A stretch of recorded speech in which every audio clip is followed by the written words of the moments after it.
Have you ever truly paused in a moment of profound and quiet introspection to consider the most powerful, most mysterious, and most potent force in the entire universe?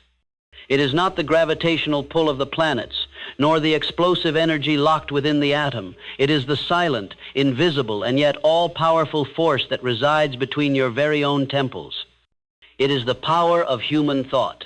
Have you ever truly questioned why it is that two men born into the very same town, attending the same schools, and blessed with the same opportunities, should find themselves at such vastly different destinations in the journey of life? One man rises to towering heights of influence, accomplishment, and wealth, commanding the respect and admiration of his fellows, while the other lives out his days in the gray, colorless twilight of obscurity and regret, forever lamenting a fate he believes was unfairly cast for him. The answer, my friend, is not to be found in the alignment of the stars, nor is it written in some unchangeable, preordained script of destiny.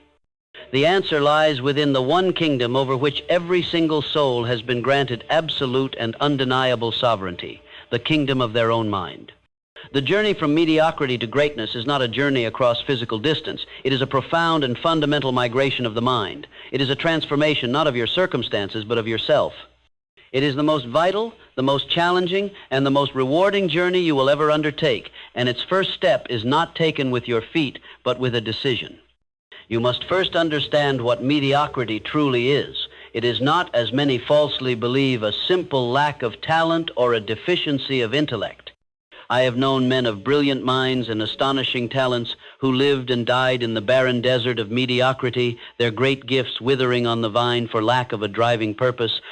Conversely, I have witnessed men of what the world would call average ability rise to positions of astonishing power and influence, commanding vast enterprises and accumulating fortunes that stagger the imagination. Mediocrity, therefore, is not a condition of one's birth, it is a condition of one's mind. It is a habit, a deeply ingrained pattern of thought that has been practiced so consistently and for so long that it has become an automatic reflex. It is the habit of indecision. It is the habit of doubt. It is the habit of allowing fear to sit upon the throne of your mind and dictate the terms of your existence. A mind in the grip of mediocrity is like a magnificent ship, built with the finest materials and equipped with powerful engines, yet allowed to drift aimlessly upon the ocean without a rudder, without a compass, and without a definite port of call. It is at the mercy of every shifting wind of public opinion, tossed about by every passing wave of circumstance, and pulled by every silent, invisible current of its own fleeting moods. It expends a great deal of energy, its engines may roar with effort, but it makes no meaningful progress.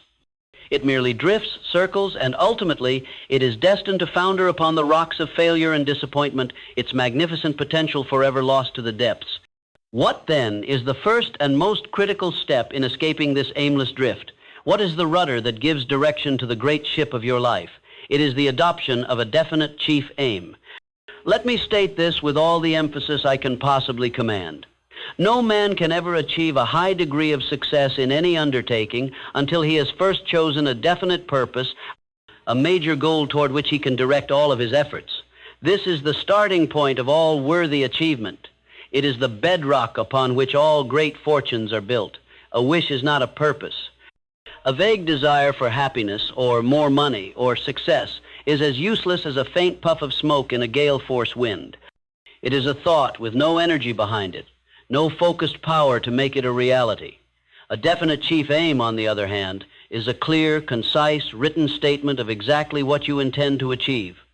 It is a picture drawn with the sharp, clear lines of absolute certainty in your mind's eye. It is so precise that you can see it, you can feel it, you can taste it. If it is money you desire, do not simply say you want a lot of it. State the exact amount, down to the last dollar. If it is a certain position you seek, describe it in detail, outlining the responsibilities you will assume and the service you will render. If it is a skill you wish to master, define the level of proficiency you intend to reach. The very act of defining a great purpose begins to work a strange and powerful magic upon the mind. Pessimism, you see, thrives in the murky fog of ambiguity and aimlessness. It cannot survive in the bright, focused light of a burning purpose. The moment you give your mind a definite command, a clear target to aim for, it begins to work in a new and astonishing way. It ceases to be a passive receptacle for the worries and fears of the day and becomes an active, seeking, and creative force. Your mind becomes a powerful magnet. It begins to unconsciously scan your environment for opportunities, for people, for scraps of information, for resources that are in harmony with your stated aim. Things you never noticed before will suddenly spring into your field of vision. Conversations you overhear will take on a new and profound significance. The people you need to meet will seem to appear as if by chance. But this is not chance, my friend. This is the inevitable working of a mind that has been given a definite order. Your mind, particularly your subconscious mind, begins to filter out all that is irrelevant to your purpose. The petty criticisms of others, the discouraging news of the day, the endless parade of distractions that consume the energy of the average person, these things begin to fade into the background. They lose their power over you, for your mind is now occupied with a higher calling, a more compelling obsession. A man without a definite purpose is easily swayed. He becomes an echo of the opinions and fears of those around him. A man with a definite purpose becomes a voice, a force, a center of influence in his own right. The question you must ask yourself is not whether you are capable of achieving greatness. The first, most fundamental question is this: what is your definite chief aim? Until you can answer that with absolute crystal clarity, you will remain a drifter upon the sea of life.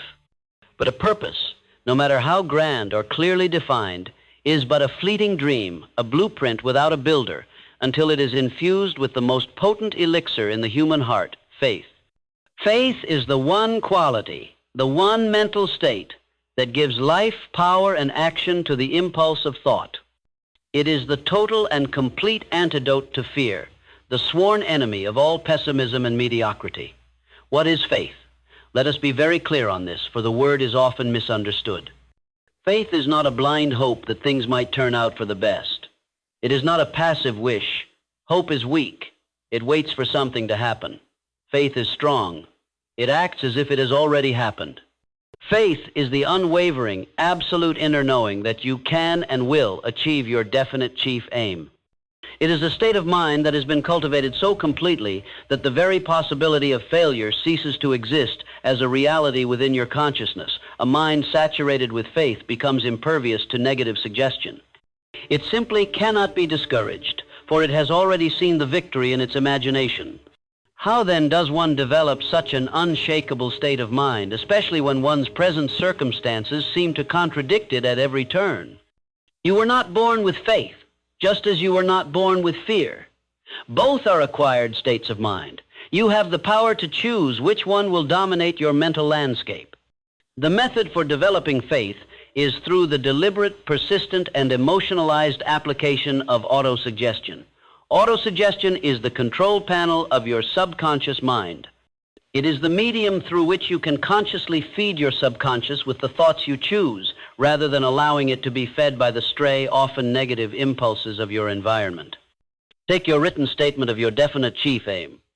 Read it aloud twice daily, once upon waking in the morning and once just before retiring at night. As you read it, do not merely repeat the words in a cold, mechanical fashion. This is of little value. You must close your eyes and infuse the words with all the emotion you can possibly muster. You must see, feel, and believe yourself already in possession of your goal. You must generate the feeling of gratitude for having already received it. Visualize yourself in your new position. Feel the pride of your accomplishment. See the bank statement with the exact amount of money you intend to earn. The subconscious mind, you see, does not engage in logical debate. It is moved by feeling, by emotion, by repetition. When a thought is repeatedly impressed upon the subconscious mind and charged with the high vibrational energy of faith and emotion, the subconscious accepts it as a command. It then begins to work tirelessly, often in ways you cannot possibly comprehend, to guide you in developing the plans, finding the resources, and taking the actions necessary to translate that command into its physical reality. This daily practice is not an act of self-deception. It is an act of self-direction. You are not lying to yourself. You are training yourself. You are consciously and systematically overriding a lifetime of self-imposed limitations and negative programming with a new, powerful, and success-oriented set of instructions. Each time you perform this ritual, you are building your faith muscle. You are planting a seed of success in the fertile garden of your mind and watering it with the emotion of your belief. The pessimist allows his garden to be overgrown with the weeds of doubt and fear, planted there by the careless winds of circumstance and the negative suggestions of others. The successful person becomes the master gardener of his own mind. He stands guard at the gates of his thoughts, consciously choosing only those seeds that are in harmony with his grand purpose. He diligently uproots the weeds of negativity the moment they appear, not by fighting them, but by crowding them out with the cultivation of their more powerful positive opposites. When a thought of fear appears, he replaces it with a thought of courage, derived from his definite aim. When a thought of poverty strikes, he immediately shifts his focus to the image of the abundance he is creating. This is the true work. This is the battle for your destiny, and it is fought not in the outside world, but on the silent, sacred ground of your own consciousness. And the victor in this battle is always the one with the strongest, most persistent belief. Now, as your faith grows, a profound shift occurs in your relationship with what the world calls failure. The mediocre mind, the mind steeped in pessimism, views every setback as a final, crushing blow. Every obstacle is seen as proof that their goal was impossible from the start. Every closed door is interpreted as a command from the universe to give up. This, my friend, is perhaps the most tragic and common of all self-deceptions. Let me share with you a truth so profound and so powerful that if you can grasp it, you will become truly invincible. It is this: every adversity, every failure, every heartache carries with it the seed of an equivalent or greater benefit. Let that sink into your soul. What you perceive as failure is not failure at all. It is nature's feedback mechanism. It is the universe's way of testing your resolve, of strengthening your character, and of pointing out a flaw in your current plan. It is a form of temporary defeat and nothing more. It is a loving, though sometimes painful message that says, this particular path is not the right one. You must pause, you must analyze, you must think, and you must create a new, better plan. The person who understands this principle no longer fears defeat. They learn to look for the hidden benefit, the seed of opportunity within every challenge. Thomas Edison, in his monumental quest to perfect the incandescent light bulb, experienced more than 10,000 temporary defeats before he finally achieved his goal. A lesser man, a man with a mediocre mindset, would have quit after the first 100, or certainly the first 1,000. But Edison's definite chief aim was so all-consuming, his faith so absolute, that the concept of failure simply did not exist in his mind. When a reporter later asked him how it felt to have failed 10,000 times, Edison's legendary reply revealed the inner workings of a master mind. He said, "I have not failed, I have just found 10,000 ways that won't work." Do you see the colossal difference in that perspective? To him, each unsuccessful experiment was not a failure, but a successful step in a process of elimination. Each one brought him closer to the truth. This is the mental attitude that a great purpose cultivates. It transforms stumbling blocks into stepping stones. When you encounter a setback on your journey, what is your first automatic reaction? Is it the cry of the victim, "Why does this always happen to me? The world is against me"? Or is it the calm, analytical query of the victor? What is this experience trying to teach me? What is the flaw in my plan that this has revealed? Where is the hidden seed of benefit in this temporary defeat? Your answer to that question, your habitual response to adversity, will determine your altitude in life more than almost any other single factor. Learn to look for the lesson, and you will find it. Learn to search for the benefit, and you will uncover it. And when you can genuinely thank every adversity for the strength it gives you and the wisdom it imparts, you have achieved a level of mental mastery from which greatness is the only possible outcome. However, no single mind, no matter how powerful its purpose or unshakable its faith, can achieve a high degree of success entirely alone. Pessimism and mediocrity breed in isolation. They whisper to you that your struggles are unique, that your burdens are heavier than others, that no one could possibly understand your plight. This is a subtle and destructive lie, designed by fear to keep you small and powerless. To build a truly unshakable defense against the return of negative thought patterns and to amplify your own power exponentially, you must harness one of the most powerful and least understood principles of success. The mastermind. A mastermind may be defined as a coordination of knowledge and effort in a spirit of perfect harmony between two or more people for the attainment of a definite purpose. Let me state this with all the force I can muster.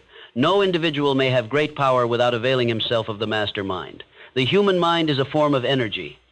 When two or more minds are blended in a spirit of absolute harmony, the spiritual and mental energy created by this alliance creates in effect a third, invisible, intangible mind, the master mind, which is greater than the sum of its parts. It is as if the individual minds can tap into a source of knowledge and power that is unavailable to any single mind operating alone. The history of every great fortune and every significant industrial enterprise is rich with evidence of the application of the mastermind principle. Andrew Carnegie, for instance, surrounded himself with a group of approximately 50 men who constituted his mastermind. He attributed his entire fortune to the power he accumulated through this group. He, by his own admission, knew very little about the technical side of the steel business. The specialized knowledge he required was in the minds of the men of his mastermind alliance. Henry Ford began his phenomenal career by forming a mastermind alliance with his wife, and later with men like Thomas Edison and Harvey Firestone. What is the lesson here? It is that you do not need to possess all the knowledge and experience required for your great purpose within your own head. That is a limitation you place upon yourself. You must have the wisdom to recognize your own limitations and to surround yourself with others whose knowledge and talents complement your own. You must, with great care and deliberation, choose the members of your mastermind group. The first and most important qualification of every member is that they must possess a positive mental attitude and be in complete and sympathetic harmony with your definite chief aim. There can be no success where there is no harmony. The slightest hint of jealousy, envy, or discord within the group will destroy the delicate chemistry of the mastermind and render it useless. Choose people who will build you up, who will encourage your ambition, and who will hold you accountable to your highest self. Avoid, as you would a plague, the cynic, the pessimist, and the person who delights in tearing down the dreams of others. You cannot afford the devastating luxury of a negative associate. Your closest friends and business partners become your environment, and your mind, like a chameleon, gradually takes on the character and the mental habits of those with whom you associate most closely. If you surround yourself with mediocre minds, you will be pulled down to their level. If you surround yourself with great minds, you will be lifted up to theirs. Meet with your mastermind group on a regular basis. In an atmosphere of trust and mutual respect, share your plans, your progress, and your challenges. The ideas, the inspiration, and the solutions that will emerge from these harmonious meetings will astound you. When your own faith wavers, the collective faith of your group will sustain you. When you encounter an obstacle that seems insurmountable, the combined experience and knowledge of the group will illuminate a path forward you never would have seen on your own. Your mastermind alliance becomes your personal board of directors, your creative think tank, and your fortress of unshakable belief.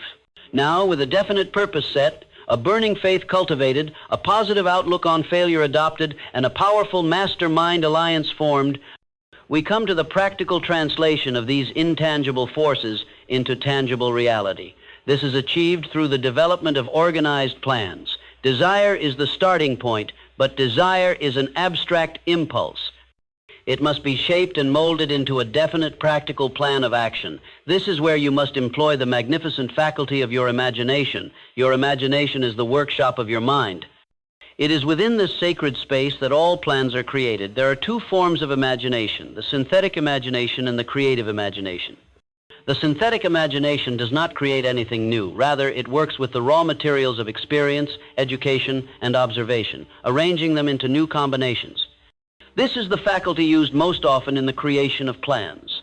The creative imagination is the faculty through which hunches and inspirations are received. It is the channel through which new and basic ideas are handed over to man. It is the direct link to what may be called infinite intelligence. For most practical purposes, you will begin by using your synthetic imagination. Take your definite purpose. Take the specialized knowledge of your mastermind group. Take your own life experience and begin to assemble them into a workable strategy. Do not be afraid to create bold, ambitious plans. A great achievement is always preceded by a great plan. The first plan you create may not be perfect. In fact, it almost certainly will not be. The majority of men who succeed are men who have the courage to create a plan and put it into action, and then, when that plan fails, they have the wisdom and the persistence to replace it with a new one, and then another, and so on, until they find the plan that works. The mediocre mind gives up when the first plan fails. The mastermind knows that the plan is merely a means to an end and is always subject to change. Your goal must be fixed and unshakable, but your plans to achieve it must be as flexible and adaptable as water. Be willing to scrap your entire plan and start anew if necessary, but never ever lose sight of your definite purpose. Organized planning requires specialized knowledge. General knowledge, no matter how great in quantity or variety, is of little use in the accumulation of wealth or the achievement of a major goal.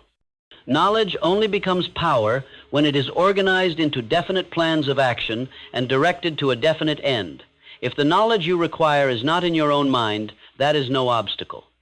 A key function of your mastermind alliance is to provide the specialized knowledge that you personally lack.